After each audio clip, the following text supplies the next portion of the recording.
Hello, everyone, and welcome back to another edition of Tim's Takeaways. As you noticed, I did not do a video last week. It was right in the middle of my Coastal Preps Player of the Year announcements and my All Coastal Preps team, so I didn't really want to interfere with those. So I just decided to take a week off. Hope you were able to check those out and see who the Players of the Year were in the sports that have already finished, as well as see who made first and second teams. I want to congratulate all of those athletes on a terrific season, and we'll have basketball players of the year and first and second teams coming out here shortly. The boys, all of our area boys teams are eliminated from the playoffs.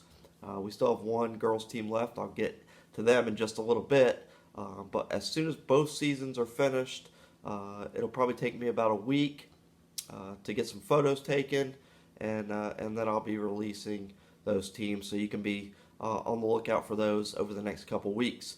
I mentioned one girls team still alive in the playoffs, and that's the Ashley girls. Picked up a huge victory yesterday, 61-58 over Millbrook. I was out there for that game, and it was so exciting. All props to the Screaming Eagles on the way they played. Obviously, Sanaya Rivers usually gets the headlines, and those are well deserved. She's one of the best players in the country, if not the best player in the country, and she deserves all the accolades and praise that she gets. And she scored 43 in that game, and obviously Ashley wouldn't be where it is right now without her. But I also want to give some props to the other players: Lexi Henson, Kiana Stewart, Tierra David, Lauren Craig, Bryn Little, some really good players. Annalise Sappho is another player that comes off the bench for the Screaming Eagles. So those role players are really playing great, and I thought they played terrific yesterday in that performance. Their stat numbers maybe don't jump out at you, but if you watch the game, you can see that they handled Millbrook's pressure really well. They didn't turn the ball over. They rebounded the ball really well, played great defense. So props to all those other players that I know don't get the headlines like Sanaya does all the time, but we do notice you. I notice you, and I saw how well you guys played yesterday. So the Screaming Eagles will be back at home on Tuesday against Garner in the East Final. It's the first time Ashley has ever made it to the East Final in girls basketball. They made it to the round before the East Final, which is usually the fourth round. This year it was the third round, just because of a limited playoff schedule. But they've made it to the Elite Eight, we'll call it, twice in program history, back in 2003, and then again last year, but never to the East Final. So this is the first year that they're there for the East Final. Play Garner. Don't quite have a time yet on that game, but as soon as I do, I'll post it on Twitter and Facebook, so be sure to check it out there. Not sure about tickets yet either. I'll check with Athletic Director Kelly Lewis and see what they're going to do about ticket sales. If there are any tickets available for the public, I'll also make that known on my social media platforms. So make sure you're following me on Twitter and Facebook.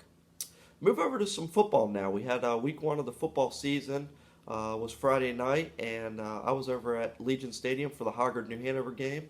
I don't think either team played to their best of their abilities. I think both teams will get better as the season goes along. And I think entering week one, I kind of expected there to be some miscues and just a lack of execution on both ends of the ball. That was evident, especially on special teams. There were a couple missed extra points. And then the story of the game was blocked punts. Hoggard blocked two that led to touchdowns. New Hanover blocked one that led to a touchdown. In the end, the Vikings came away with a hard-fought 19-13 victory. So congratulations to Coach Craig Underwood and the Vikings for that victory.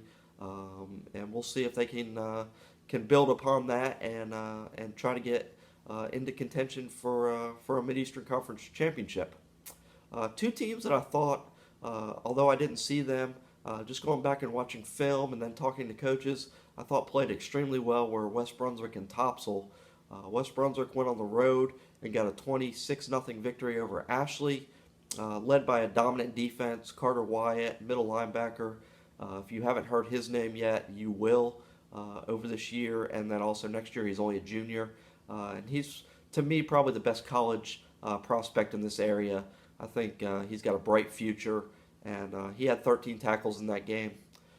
One big surprise, maybe not a surprise, but something that we haven't seen in the past from the Trojans, explosive plays on offense. And Coach Brett Hickman told me after the game that, they've just had a hard time getting those 20, 30 plus yard gains on offense over the past couple years, but they've got some explosive athletes this year, especially at quarterback. They've got two quarterbacks that they use and kind of rotate in, but Monzel Campbell is a kid who's in his first year at West Brunswick. He had two big long runs, touchdown runs in that game, and he's the kind of athlete that West Brunswick's been hoping for on the offensive side of the ball, and he's a kid that anytime he touches it can take it the distance. The other quarterback, Patrick Vereen, a big kid that also plays on the defensive end of the defensive side of the ball.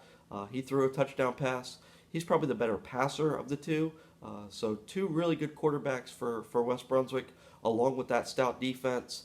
They're going to be a tough team to beat this year, and we'll see how, as the season progresses, how the Trojans do, building upon last year's 10-2 record, and they finished made it to the second round before getting knocked out by New Hanover. Topsail, I think, is the surprise for me. I wasn't sure what to expect going into that game against Laney. I figured Laney at home, even though they were under the direction of a first-year coach, I probably would have made them a slight favorite in that game. And Topsail was able to come out with a 20-6 victory. So all credit to Coach Wayne Inman and his standout quarterback, Gavin Ellis. If you don't know Gavin's story, he played wide receiver for Topsail for last couple years. He's committed to Wake Forest as a tight end wide receiver, but he's playing quarterback for the Pirates this year.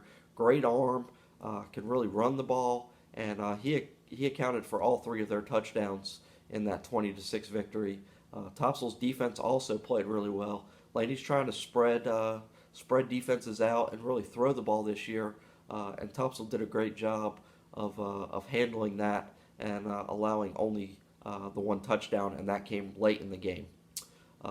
This is going to be another busy week. We've got, like I said, the Ashley girls basketball team back in action on Tuesday. We've got boys soccer and boys and girls lacrosse right in the middle of seasons, and then some new sports pickup practice on Monday, and then also the private schools are now getting going with their spring sports, so they'll be joining in, and you'll be seeing a lot of coverage of them as well. So going to be a busy week. Obviously, football on Friday night. I'll have you covered there with recaps from all the games, as well as a story and pictures from the game that I attend. Haven't made a decision on that yet, but should know here in the next couple days. Hope you guys have a great weekend, a great week, and we'll see you next week. Talk to you then. Bye-bye.